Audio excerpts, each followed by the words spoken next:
ఈ వీడియో చూసేవాళ్ళు కొంతమంది యానిమల్స్ లవర్స్ ఉంటారు కదా, మీకు ఇష్టమైన గాడ్ని కొంచెం మా బుడదాని కోసం అడగండి రిక్వెస్ట్గా.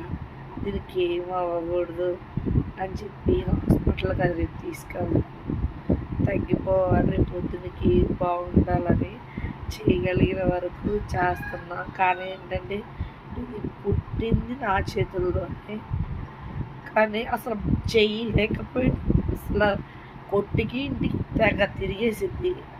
అలాంటిది అసలు రోజైతే అసలు అడుగు తీసి అడిగేయటం కూడా ఎంత కష్టంగా వేస్తుంది. దీనికి రికవర్ అవ్వాలని వీడియో చూసి గాడ్ని ప్లీజ్ నా కోసం రిక్వెస్ట్, దీనికి ఏం అవ్వకూడదు.